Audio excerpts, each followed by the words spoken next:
मूसा की बेवक्त मौत ने मेरे लिए इस ड्रामे का एंड कर दिया।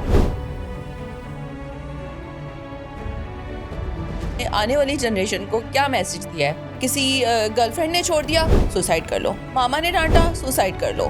मार्क्स कम आए, सुसाइड कर लो। यूनिवर्सिटी में एडमिशन नहीं मिला, सुसाइड कर लो। हमारे यहाँ पे बहुत सारे ऐसे लोग हैं जो ट्रिगर हो जाते हैं इन चीज़ों से। उसने वही हराम मौत चूज कर ली। मैं मर चुकी हूँ, तुम क्यों नहीं मर रहे? Go to hell. मैं उसको एक बहुत समझदार किस्म का इंसान समझ रही हूँ। तो मेरे लिए तो ये ड्रामा यही एंड हो गया। मूसा की बेवक्त मौत ने मेरे लिए इस ड्रामे का एंड कर दिया। मुझे ये यकीन नहीं आ रहा कि एक सेंसिबल राइटर किस तरह से एक इतने अच्छे ड्रामे की बैंड बजा सकता है। और आपने ये क्या मैसेज दिया है इस मूसा की सुसाइड से? आपने आने वाली जनरेशन को क्या मैसेज दिया है? आपने उनको ये मैसेज दिया है कि कभी भी ज़िंदगी में कुछ भी गलत हो, सुसाइड कर लो। हमारी आगे वाली जनरेशन तो ऑलरेडी बहुत सारे ट्रॉमा से गुजर रही है। भाई किसी गर्लफ्रेंड ने छोड़ दिया, सुसाइड कर लो। मामा ने डांटा, सुसाइड कर लो। मार्क्स कम आए, सुसाइड कर लो। यूनिवर्सिटी में एडमिशन नहीं मिला, सुसाइड कर लो। तो आपने यही ये एक ड्रामा होता है जिससे हम अपने आने वाली जनरेशन को कुछ अच्छा सबक दे सकते थे। आपने बजाय इसके कि इससे एक ऐसा सबक दिया होता कि जो गोल्ड डिगर्स औरतें हैं उनको किस तरह से कैसे उनका अंजाम होता है, आपने ये नहीं दिखाया। आपने ये दिखाया कि रेहाम का आखिरी सहारा उसका बेटा अचानक से सुसाइड करके मर गया। तो मेरे लिए तो ये ड्रामा यही एंड हो गया। अच्छा, इस ड्रामे में ना मूसा की सुसाइड को इम्पैक्टफुल बनाने के लिए ना सब कैरेक्टर्स ने बहुत अच्छी एक्टिंग की है। अभी तक हमें जितने कैरेक्टर फ्लॉज नज़र आ रहे थे ना कि इसकी एक्टिंग यहाँ ख़राब हो जाती है या वहाँ ख़राब हो जाती है, बट यहाँ मुझे एक एक कैरेक्टर की अच्छी लगी। लाइक अचानक से जो ये टीटी और रेहाम भागे, तो वो रेहाम जिस तरीके से भागी, रेहाम वो फ़ौरन गिरी, फिर टीटी जो उसके गले लग के रो रहा है, वहाँ पे नुमान इजाज़ की acting was fabulous. Next scene में फिर रेहाम उठी, वो जिस तरह भाग रही है, घर में जा रही है। ना सिर्फ इन दोनों की, जबकि वो जो मासूमा है जो उस कैरेक्टर से रिलेटेड भी नहीं है, बट उसको एक जो शौक और गिल्ट स्टार्ट हुआ है ना, वहाँ पे मुझे मासूमा की एक्टिंग भी बहुत अच्छी लगी। और मोमल को जिस तरह अचानक शौक लगता है, वो गिरती है, मोमल की एक्टिंग मुझे अभी तक अच्छी नहीं लग रही थी, लेकिन उस स्पेसिफिक सीन में मुझे मोमल की एक्टिंग अच्छी लगी। बट मोमल की यहाँ पे मैंने सोचा यार इसने अच्छी एक्टिंग की है, अगले सीन में जब उनके घर गई है तो वहाँ ओवर एक्टिंग शुरू कर दी उसने। बट कैरेक्टर्स ने ना इसकी सुसाइड, इसकी मौत को बड़ा इम्पैक्टफुल दिखाया है।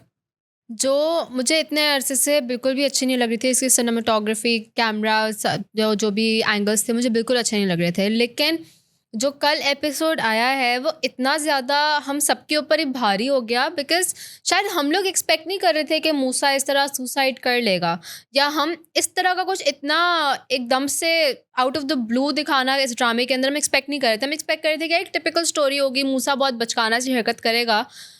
तो ये सुसाइड वाला जो इसका मुझे सबसे ज़्यादा जो है ना वो शिकायत एआरवाई वालों से ये है कि उनको नीचे डिस्क्लेमर देना चाहिए था, कुछ देना चाहिए था, क्योंकि हमारे यहाँ पे बहुत सारे ऐसे लोग हैं जो ट्रिगर हो जाते हैं इन चीज़ों से। आप नीचे एक डिस्क्लेमर देते, आप उस सीन से पहले एक डिस्क्लेमर देते, ताकि अगर कोई लोग इस तरह के हैं जो ट्रिगर हो जाते हैं इससे, वो थोड़ा उस सीन को अवॉइड करते। अभी पहले तो इस ड्रामे के अंदर कैरेक्टर्स तो हैं ही डिप्रेसिव। हमारे यहाँ पे जो आवाम बिस्मिल देख रही थी ना, वो भी डिप्रेशन में चली गई है बैठ के। जैसे कि हमारे यहाँ पे कुछ लोग हैं जिन्होंने बहुत ज़्यादा उसका जो है ना वो दिल पे लिया है। तो इवन तो हमें ड्रामा इतना कोई ख़ास अच्छा नहीं लग रहा था, हम कनेक्ट नहीं कर पा रहे थे जो भी कैरेक्टर्स थे उनसे, लेकिन उसके बावजूद जो वो एक डेथ वाला एक सीन था ना, इतना शॉकिंग एकदम से आने वाला, तो वो चीज़ हमसे भी बर्दाश्त नहीं हुई।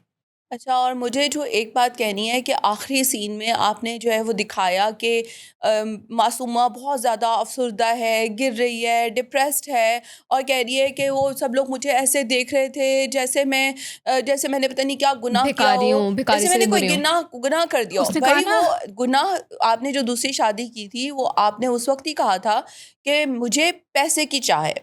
आपने आपने अपने मोटिव्स पहले ही बिल्कुल जो है ना वो सामने लेकर आ गई थी। फिर उसके बाद जब इसके बाप का इंतकाल हुआ तो उसके ऊपर जब वो मूसा आता है तो उसके बाद वो ये कहती है कि मुझे लाश के बदले बदले लाश चाहिए।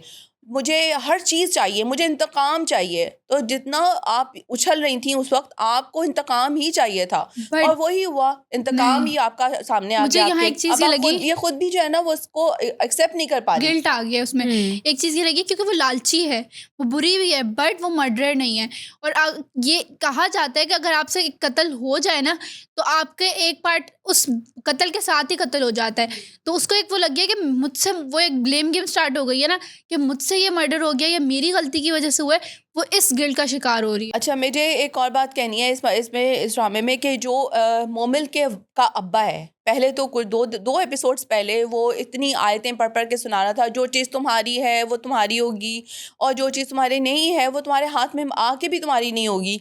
तो अब इस टाइम पर आकर उसको वो सारा जो उसने कुरान पढ़ा था या जो कुछ उसने समझा था वो सब कहाँ चला गया? उसने उसको बिल्कुल साइड में डाल दिया।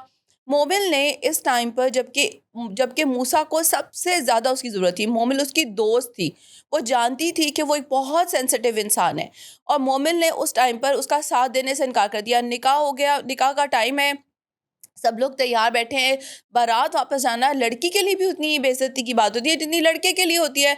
वो लड़का उस बात को सह ही नहीं पाया, उसको ये समझ ही नहीं आया कि इसका मतलब उसको ये लगा कि मैं I am good for nothing, मैं कुछ नहीं हूँ।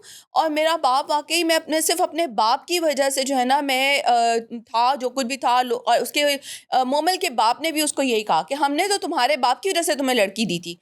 तो यार ये कहाँ की बात है? ये किस किस्म की बातें उन लोगों ने की, इतना लोगों को हर्ट किया। मुझे मोमल के बाप की ये चीज़ इतनी बुरी लगी ना कि मैं उसको एक बहुत समझदार किस्म का इंसान समझ रही थी। मुझे ये लग रहा था कि वो इस तरह की बात नहीं करेगा कि हमने तुम्हें जो है वो टीटी की वजह से जो है वो अपनी बेटी दी थी। जो मूसा है वो एक इस तरह का बंदा है कि वो खुद अपने आप को कर सकता था। उसने कहा कि मेरी दुबई में जॉब लग गई, सब कुछ हो गया। मुझे मोमिल के कैरेक्टर से ये शिकायत है कि जब आपके पास इतना जिगरा था, आप मोहब्बत कर सकते हैं, आपके पास इतना जिगरा था कि आप अपने पेरेंट्स को कह सकते हो कि मुझे इससे शादी करनी है, तो एंड मोमेंट पर आपके पास इतना जिगरा नहीं था कि आप अपने माँ बाप के सामने खड़े हो सको और कहो कि नहीं, जो भी हाल है, जो भी सिचुएशन है, मुझे इस बंदे के साथ रहना है। दूसरी चीज़ ये कि मोमिल का बाप जो हमें अपने टीजर के अंदर भी देखा है कि वो उसको कहता है कि वो इतना डिप्रेसिव आदमी था और डिप्रेसिव आदमी को मैं अपनी बेटी दे देता, ये हो जाता, वो हो जाता। भाई, उसको उस स्टेज पे लाने में जितना मासूमा का, टीटी का हाथ है, उतना ही मोमल और उसके बाप का भी हाथ है। तो यहाँ पे हर एक कैरेक्टर ने अपना रोल प्ले किया है मूसा को एक साइकोटिक कैरेक्टर बनाने में, और मूसा की सुसाइड के अंदर हर एक कैरेक्टर का हाथ है। मैं कहूँगी रेहाम का भी हाथ है इसके अंदर, क्योंकि जिस तरह वो नीचे आके खड़ा हुआ अपने बाप को देख रहा है वो, और रेहाम उसको बोल रही है Musa let it go, Musa let it go. I think अगर उस टाइम पे मूसा के कैरेक्टर को फटने देते तो शायद वो इस तरह का स्टेप ना लेता। वो जो एक और चीज़ थी मुझे जिसको तो कहते हैं स्टार्ट से दबा दो। मुझे रेहाम की गलती थोड़ी स्टार्ट से भी लगती है, क्योंकि जब ये चीज़ टीटी की दूसरी शादी रिवील हुई थी ना, तो रेहाम ने काइंड ऑफ पंप किया था मूसा को। अगर उस टाइम, मैंने पिछले एपिसोड में भी ये बात कही थी कि इनको चाहिए था कि उस टाइम रेहाम एक शर्तें रखती, क्योंकि उस टाइम रेहाम पावरफुल थी और टीटी इनकी बात भी मान रहा था। अगर रेहाम उस टाइम शर्तें रखती ना, तो एक तो उसने मूसा को पंप किया, मूसा भी एक वो गुस्से में वो बना हुआ एक, वो क्या कहते हैं, वॉल्केनो। और फिर रेहाम को थोड़ा एहसास हुआ बाद में, फिर उसको बोल रही है काम डाउन मूसा, काम डाउन, काम डाउन। तो पहले अगर रेहाम इस चीज़ को सेटल कर लेती तो अभी मूसा मरता ना। और मैंने तुम्हें याद होगा कि मैंने उसे कहा था कि इससे चाहिए कि ये फ़ौरन इसका जो ये गन उठाए फिर रहा है, इस गन को उठाकर इसे कहीं छुपा दे, इसके एक्सेस में ना हो। क्योंकि ऑब्वियसली जब इंसान इतना जज्बाती हो रहा होता है, उसको नहीं पता होता वो क्या करने जा रहा है। लेकिन मैं एक बात ज़रूर कहना चाहती हूँ टीटी को कि टीटी, तुमने उसकी मेहंदी वाले दिन उसको कहा था गो टू हेल, और देखो उसने वही किया। अपनी मुँह से अच्छी बात निकालनी चाहिए। इसने उसको कहा गो टू हेल, धक्का दिया, और उसने वही हराम मौत चूज़ कर ली। तो हमेशा अपने मुंह से कोई भी बात निकालें तो सोचें कि आप क्या कहने जा रहे हैं और उसका क्या इम्पैक्ट हो सकता है। फिर आगे अब हम इस ड्रामे में क्या प्रेडिक्ट कर रहे हैं इतने सैड एक एपिसोड के बाद? पता नहीं, मेरे तो हिसाब से अब ये ड्रामा मेरे लिए तो एंड हो चुका है, because this was the ending. मैं इस ड्रामे को इसलिए फॉलो करी थी, इसलिए देख रही थी कि मुझे देखना था कि रेहाम कैसे स्टैंड लेगी, कैसे अपनी ज़िंदगी को बेहतर बनाएगी, कैसे अपने आप को इंडिपेंडेंट बनाएगी, और अपने बेटे के साथ, क्योंकि रेहाम का वो वाहिद सहारा था उसका बेटा, वो किस तरह अपने बेटे के साथ अपनी ज़िंदगी को टीटी के बगैर गुजारना चाहती भी थी और गुजार सकती भी थी। लेकिन अब क्या हुआ?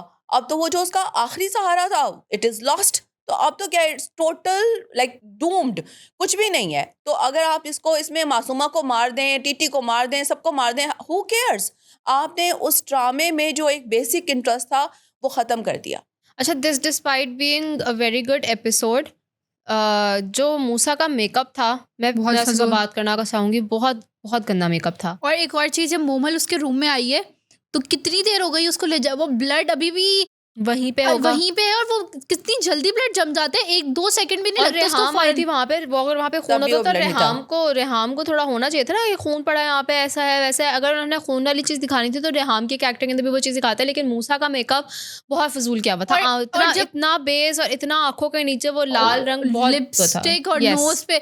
लेकिन जब सब कैरेक्टर्स अच्छा परफॉर्म कर रहे होते हैं, एक कैरेक्टर ने ओवर द टॉप जाना होता है। मुझे समझ नहीं आता कि मासूमा की अम्मा ऐसा क्यों करती हैं, बट वही क्या हो गया मासूमा, क्या हो गया, क्या हो गया, क्या करूं। अजीब, इतनी ओवर एक्टिंग लग रही थी अम्मा की उस सीन में, कुछ समझ नहीं आ रहा था वो कर क्या रही हैं। प्रेडिक्ट यही है कि अब सब अपने अपने गिल्ड्स में रहेंगे, और मुझे भी लग रहा है कि ड्रामे का कोई खास मकसद रहा नहीं है आगे। बस वो मासूमा अलग गिल्ड में बैठी हुई है, रेहाम अलग गिल्ड में है, टीटी अलग गिल्ड में, और बस इस गिल्ड में मुझे लग रहा है कि नेक्स्ट वीक लास्ट एपिसोड होनी चाहिए, जो 2 एपिसोड्स और आए हैं और ख़त्म हो। मुझे लगता है कि टीटी जो है ना, उसको रियलाइज़ होगा कि यार अब मेरी बीवी का वाहिद सहारा मैं ही हूँ, और मासूमा जो है ना उसको बिल्कुल एक साइकोटिक बनते हुए दिखा देंगे, और वो टीटी जो है ना उसका साइकोटिक होने का बिल्कुल एक एंड पॉइंट वो होगा कि जब टीटी उसको डिवोर्स दे देगा, टीटी उसको डिवोर्स देगा, वो पागल हो जाएगी, वो अपनी उस पागलपन में घूमती रहेगी, और रेहाम और जो टीटी है वो शायद अपनी ज़िंदगी थोड़ी सी गुजारना दोबारा से शुरू करें। रेहाम तो ऑलरेडी मर चुकी है, उसका इकलौता बेटा मर गया, उसके बाद उसकी ज़िंदगी में तो कुछ नहीं है। ये रेहाम को डिसाइड करने देना। उसने कहा तो है टीटी को, मैं मर चुकी हूँ, तुम क्यों नहीं मर रहे।